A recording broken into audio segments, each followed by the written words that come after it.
Более 30 социальных объектов в 17 районах республики, построенные на средства Алроса, продолжают успешно выполнять свои функции. Финансирование строительства новых зданий, больниц, школ, жилых домов, спортзалов, центров культуры – одно из направлений социальной политики алмазодобывающей компании. Все объекты отвечают современным стандартам. По порядку и подробнее Саргалана Федорова.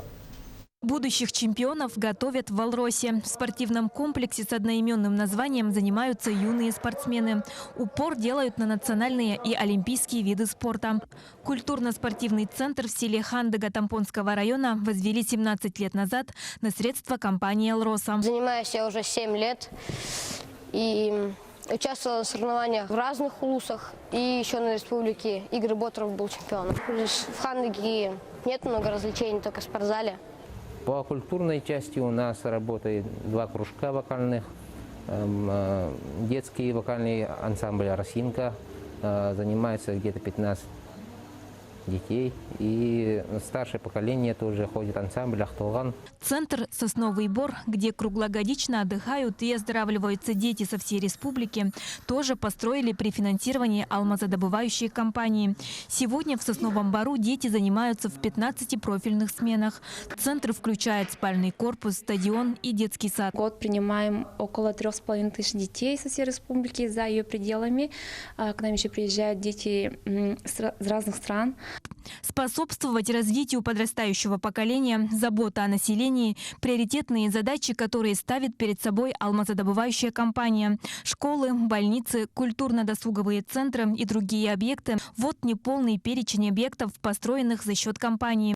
Ежегодно «Алроса» вкладывает на реализацию социальных проектов в Якутии до 10 миллиардов рублей. В 2013-м в Амге возвели новое здание детской школы искусств впервые за последние 55 лет. Здесь обучаются 320 детей по 7 направлениям. Школьники занимаются в современных оборудованных классах, развивают свои творческие способности. С 2008 года администрации, коллективом неоднократно ставился вопрос о строительстве новой школы. И только в 2011 году, во время годового отчета правительства, при поддержке акционерной компании «Алроса», было построено типовое здание детской школы искусств. Строительство объектов финансируется через целевой фонд будущих поколений. За 9 лет «Алроса» перечислила в фонд более 6 миллиардов рублей. И только в прошлом году порядка 1 миллиарда.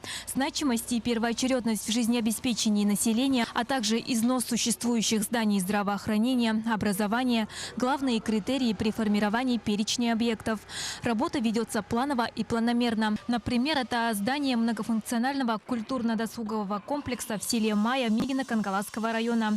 Один из ныне строящихся объектов. На площади 3000 квадратных метров разместится концертный зал на 300 мест, 3D-кинотеатр, помещение для занятий. Центр откроет свои двери уже в конце этого года. «Алроса» вносит значительный вклад в социально-экономическое развитие региона. 90% налогов алмазодобывающей компании поступает в бюджет республики. В 2018 году эта сумма была равна половине годового бюджета Якутии. Кроме этого, «Алроса» дважды в год выплачивает республике дивиденды, как владельцу 33% своих акций. Саргалана Федорова, Павел Пахомов, Якутск.